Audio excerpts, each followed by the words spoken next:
man or woman. I've seized upon every opportunity. And what you're willing to believe about the other guy, the other, as Ali put it, who's come into this country illegally and is usurping my job, who's getting on welfare, and why am I paying taxes to send their kids to school? That political rhetoric has always been about that from the 1850s and the know-nothings, right. And we're seeing another manifestation of it, and the economic anxiety that people feel is what's given rise. May I just be a contrarian here?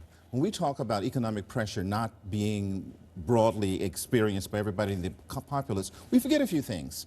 Gasoline prices 8 years ago, we'll talk about $3 a gallon. Right.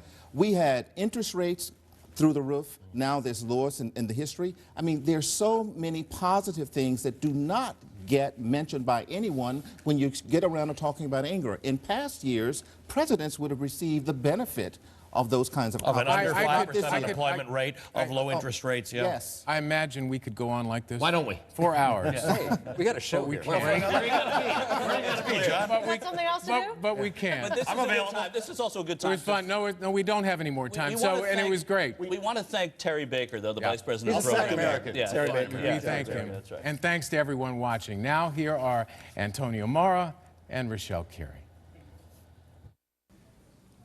And so that is it for us here at Al Jazeera America. There are literally hundreds of people here in New York, as well as across the country and around the world, whose mission has been to give you the very best journalism. From our first moments on the air, when Rochelle and I welcomed you on August 20th of 2013, we've tried to bring you the stories that other news organizations don't. And we hope we have lived up to our promise to be the voice of the voiceless and to speak truth to power. To those of you who have supported us on air and online, we thank you for allowing us to tell your stories. Good night and goodbye.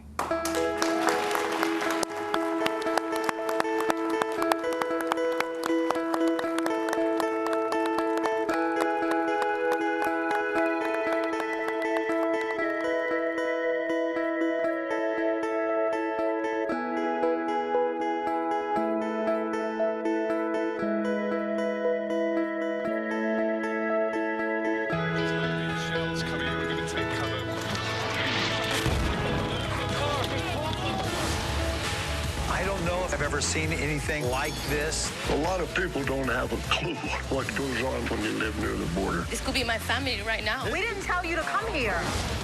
We are here in the streets of Ferguson, Missouri. I came out here to stand up for my rights. We got press over here. It is a tiger shark. First one of the expedition. That was awesome.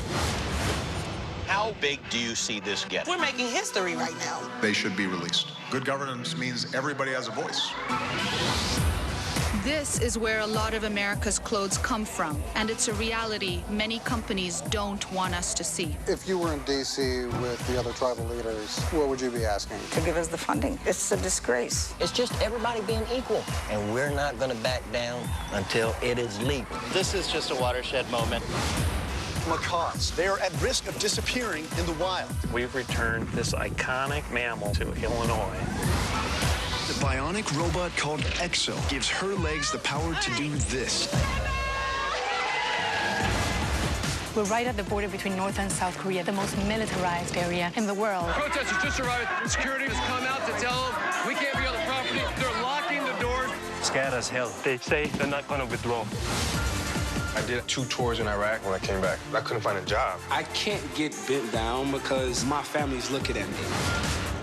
What do you think is happening in this city? Police are not being aggressive. They're afraid they're going to be charged. This is where the typhoon came ashore. We know as veterans that we're equipped to go into this situation and make a big difference. I want people to know that I'm just like you. These people are out of water. They're out of water. They're out of water. Some of the people just didn't have a voice. Is this any way to live? No. I have to do my 100% best so I don't end up in a place like this again. How many of your friends have been killed? At least over 15. There's a sniper around the corner here. Everything that's happening here is illegal. Mr. President, you said the UN introduced cholera to Haiti. Do you think they should be liable for all of those deaths? That's a decision someone else has to make. It's extraordinary to be here. Check this out. This border crossing marks just the halfway point of their journey. Do you think about your family? Yes, I don't know. You guys, my family. So I was getting closer. We had just enough time to load them in the truck and go. I lost my auto body shop, the last money I had. You can't replace people. Absolutely, we're happy to be alive.